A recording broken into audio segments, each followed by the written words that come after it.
I will talk about definition of absolute monarchy and government. When we're talking about absolute monarchy, we can refer to as the power that being held by one ruler, where the monarch can control all political power without limits. Usually, when we talk about the system of absolute monarchy, it's talking about where the power is concentrated in the hand of a single ruler, usually a king or a queen. Secondly, we're talking about no constitutional limits, where the monarch is not restricted by law, constitution, or other institution. Historically, monarch did not share any legislative, executive, or judiciary power with anyone. Their decision automatically become law and cannot not be challenged.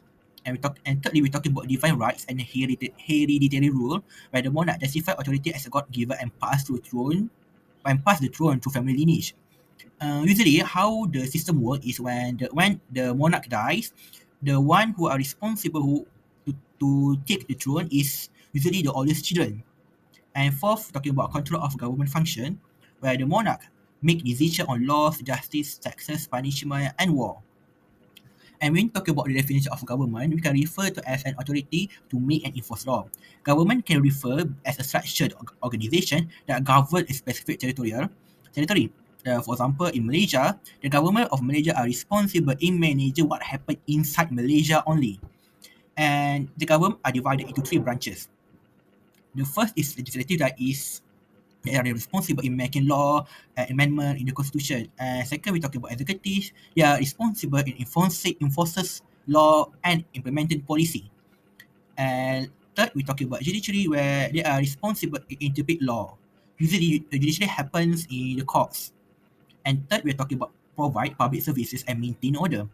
Government are responsible in ensuring the security, education, healthcare, and manage natural resources. And lastly, we are talking about Malay government as a representative of the state. Government handle domestic and international affairs. They are responsible in provide the country interests in the international organization through diplomacy or economic trades. Hi, Assalamualaikum. I am Auni Samiha. Right now, I am going to explain about the characteristics of absolute monarchy. An absolute monarchy is a system where the king or the monarchs hold total power and controls, and there are no limits on his power. Not to mention that in this system, there is no constitution, parliament, or even the courts to control his decisions, meaning that he can make his own decisions without needing public approval. In this absolute system, people believe in divine right, where the king is chosen by God. So everything the monarch says, everyone must follow, and no one dares to challenge him.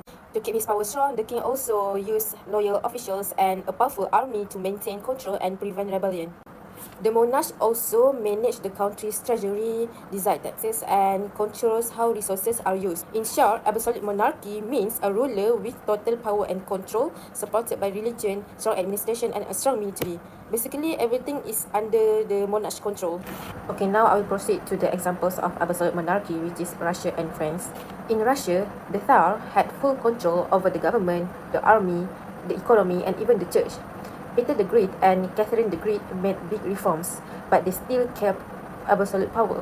Over time, people suffered from strict control and lack of freedom, which eventually caused the Russian Revolution. Therefore, in France, Louis XIV, known as the Sun King, is the famous king at that time. He is the best example of absolute monarchy. Louis XIV controls everything, including the laws, taxes, and even the army without even needing the public approval. Louis XIV believed he was chosen by the good, and even built Versailles to keep the nobles under his watch and ensure their loyalty. But still, the common people faced challenges like high taxes and limited rights, and this eventually led to the French Revolution in 1789. In short, both countries shows the same style of government, which is strong kings, strong controls, and enforced obedience. But eventually, people still rebel when life becomes too hard and challenging. Next, I will explain the advantages of absolutism. The first advantages of absolutism in France is that centralized political, administrative, and judicial power under the king can lead to unified and stable country. This means that Louis XIV gathered all the decision-making power under himself. This meant that laws, taxes, and military actions were consistent across France. By centralizing authority, local disputes and independent actions by nobles were reduced, creating a more stable and predictable government. Next advantage is kings will represent the nation, which cabinet could command provinces, armies, and citizens. citizens. It means that the king acted as the voice of the entire nation, so his decisions were treated as the will of the people. His cabinet could issue orders to governors, army leaders, and officials in all regions, ensuring that the king's policies were implemented efficiently throughout the country. The next advantage is Versailles symbolized authority to monitor nobles, regulated administration, central hub for decision. This means that the Palace of Versailles was not just a residence, it was the center of the government. By requiring nobles to live or frequently visit Versailles, Louis XIV could supervise them closely, prevent rebellion, and keep them loyal. Versailles also allowed centralized planning and decision-making, making administration more organized. Next advantage is political unity replaced fragmented local powers.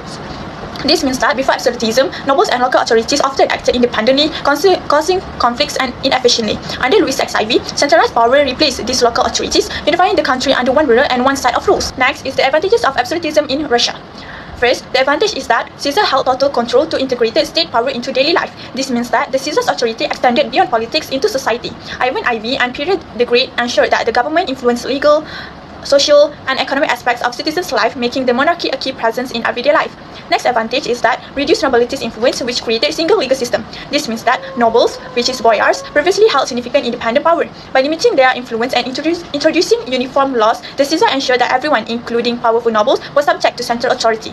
The next advantage is that modernized administration, culture, and education to reinforce Caesar's presence in private and also public life. This means that Peter the Great introduced reforms such as modernizing government offices, changing traditional clothing and customs, and also promoting education. This is not only strengthened central governance, but also tied people's daily lives to the Caesar's authority. The next advantage of absolutism in France is that central government could standardize laws, social norms, and also promote loyalty. This means that with strong central control, the state could enforce consistent rules, shape social behavior, and encourage loyalty to the monarchy, which help unite Russia's vast and diverse population.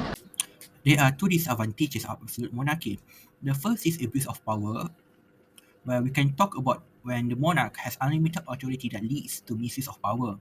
The monarch faces no check and balance and allowing them to act based on personal interest. When there are no power or authority that are equal or above the monarch, they cannot be questioned or their action cannot be controlled. That leads to misuse of power. Second, people cannot question decision. Since the monarch word is final, unfair decision cannot be challenged. This will lead to harmful policy that are passed by the monarch, and since the people do not have any authority or power, they cannot do anything but just obey the monarch order. For example, in Russia, Tsar Nicholas II control courts, army, and punish anyone he wishes. This creates fear among the citizens, hence citizens are forced to obey his command. Meanwhile, in France, King Louis XIV used the tax to fund personal projects such as the construction of Palace of Versailles. Second disadvantages are images of rebellions. Operation cause a public anger. By having high taxes, inequality, and exclusion from politics, this fueled the frustration among the citizens. And other than that, mismanagement lead to crisis. When monarchs make poor decisions, they can create economic hardship and social suffering. For example, in Russia, people suffered poverty, famine, and Bloody Sunday that sparked a revolution. Bloody Sunday are what's the history called, where during the reign of Tsar Nicholas II, the people decided to do a peaceful demonstration, but was ended by death of many citizens in the hand of the police, since the Tsar Nicholas ordered the soldier to shoot anyone that protests. Uh, Meanwhile, in France, heavy taxation under Louis XIV caused public outrage. To fund the luxurious and expensive lifestyle in the palace, the king forced the citizen to pay high amount of taxes so that the king can fund his lifestyle. In France, absolute monarchy declined mainly due to a severe fiscal crisis caused by an outdated tax system and expensive wars, which led the crown into deep debt and unable to govern effectively. At the same time, resistance from institutions such as the parliament and the growth of public criticism weakened royal authority and undermined the legitimacy of absolutism, contributing to the outbreak of the French Revolution. Meanwhile, in Russia, absolute monarchy declined as widespread economic hardship and slow industrialization created deep discontent among peasants and workers. The concentration of power in the monarchy and Combined with the lack of political reform and major military failures, eroded confidence in the regime and led to growing unrest, which ultimately resulted in the abdication of Nicholas II in 1917. Today, Saudi Arabia remains an absolute monarchy with political power is concentrated in the hands of the king, even as economic reforms are pursued under Vision 2030, while modernization and limited social changes are promoted, real political power and civil liberties remain tightly controlled.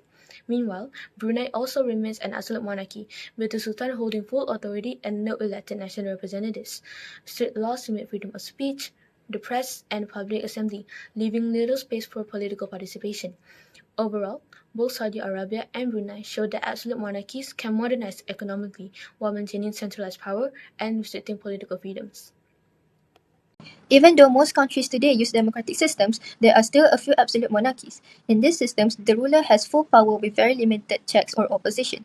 Saudi Arabia is a clear example. Although the country is modernizing through big development projects, the king still maintains complete authority over political, social, and economic matters. In Brunei, the Sultan has total control over all branches of government. There are no national level elections, and freedom of expression is heavily controlled. Even with welfare focused policies, the political system stays absolute. The overall point is that even if these countries modernize their economy or society, the political structure stays the same. The monarch continues to hold full power, and this system survives because of resources and strong religious or traditional support.